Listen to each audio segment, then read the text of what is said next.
체중계에 올라가 몸무게를 재고 더 날씬한 몸이 되기 위해 끊임없이 노력하는 것. 다이어트라고 하면 누구나 체중 감량을 떠올리기 마련입니다. 지금이야 남녀노소 누구나 건강한 몸을 위해 다이어트를 하지만 과거의 다이어트는 남성들의 전유물이었다는데요. 다이어트에 숨겨진 이야기, 지금 시작합니다. 다이어트의 어원은 그리스어 디아이타에서 출발했습니다.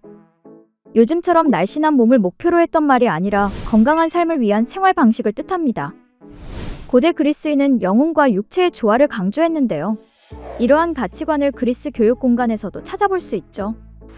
체육관의 어원이 된 김나시온에서는 학생들에게 다양한 체육 활동을 가르쳤습니다. 당시 철학자들 역시 육체를 단련하는 것이 지혜를 탐구하는 과정이라 여겼기 때문인데요. 소크라테스, 플라톤과 같은 유명 철학자도 레슬링을 즐겼다는 기록이 있을 정도입니다. 의학의 아버지 히포크라테스는 음식을 먹고 나면 적절한 운동을 해야 한다라고 말하며 구토, 목욕, 오일 마사지를 다이어트 방법으로 적극 추천했습니다. 구토처럼 기괴한 다이어트 방식은 또 있습니다. 음식이 넘쳐났던 로마 제국에서 사람들은 더 많이 먹기 위해 몸을 비스듬히 눕힌 채로 식사를 했는데요. 이때 다이어트를 위한 복부 수술까지 시행됐습니다. 승리의 행진이 열릴 만큼 전사로 인정받았던 데 아프로니우스. 그는 자신의 아들도 강인한 전사로 키우고 싶어 했는데요. 하지만 아들의 비만이 문제가 되자 복부 지방을 제거하는 수술을 받게 했다고 합니다. 비만을 경계하는 인식은 고대를 넘어 중세까지 이어졌습니다. 중세 유럽을 지배했던 기독교에서는 모든 악의 근원을 7가지 죄악으로 정했는데요. 비만은 7대 죄악 가운데 탐욕의 모습이라고 생각했습니다. 게다가 전쟁이 잦았던 시기였기 때문에 남성들은 갑옷을 입기 위해 체중 관리를 해야 했죠. 그렇게 당시의 다이어트는 자연스럽게 남성의 전유물로 여겨지게 됐습니다. 이후 르네상스 시대의 이탈리아에서는 다이어터가 등장합니다. 귀족 루이지 코르나로는 방탕한 생활로 시한부 판정을 받았는데요.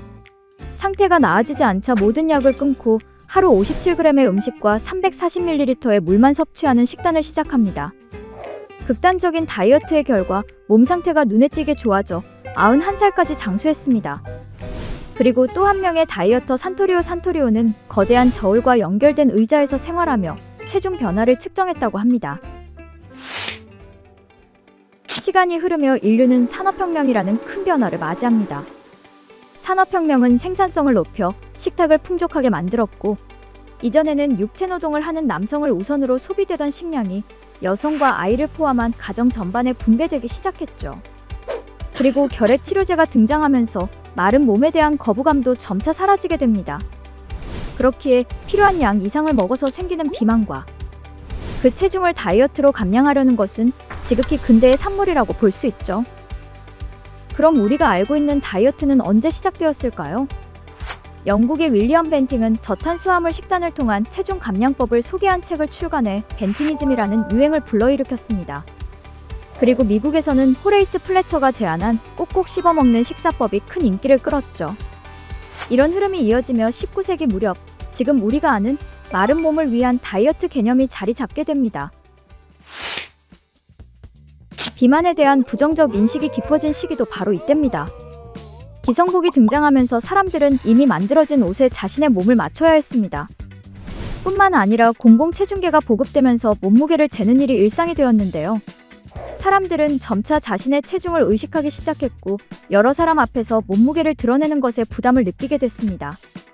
게다가 생명보험 서류에 몸무게를 기재하게 되면서 체중이 사회적으로 평가받기 시작합니다. 1914년 1차 세계대전이 일어나자 전투 식량 보급 문제 또한 발생했습니다. 아무리 건강하고 정상적인 국민이라도 지금 살이 찐다면 비애국자라는 인식마저 생겼습니다. 사람들은 점점 더 마른 체형을 선호하게 되었고, 건강을 해치면서까지 다이어트에 몰두했습니다. 담배 속 니코틴으로 식욕을 낮춘다는 담배 다이어트, 기생충을 먹는 촌총 다이어트 등 극단적인 다이어트 방법이 등장했죠. 이런 마른 체형에 대한 강박은 거식증과 같은 심각한 부작용으로 이어졌고, 1980년대 가수 캐런 카펜터의 죽음을 계기로 그 위험성이 사회 문제로 떠오르게 됩니다. 제로가 붙은 저당 음료, 연예인들의 혹독한 관리법. 새롭게 유행하는 각종 시술까지. 고대부터 이어져 온 다이어트. 그 모습은 달라졌지만 지금 일상에 깊이 자리하고 있습니다. 건강을 위해 혹은 미용을 위해 현대의 우리는 수많은 정보와 방법 속에서 다이어트를 시도하고 있습니다. 하지만 그 모든 선택지 중 가장 중요한 가치는 하나죠. 남이 아닌 나를 위한 다이어트. 지금 하고 있는 방법이 내 삶을 지키는 다이어트인지 한번 돌아보는 시간이 되길 바랍니다.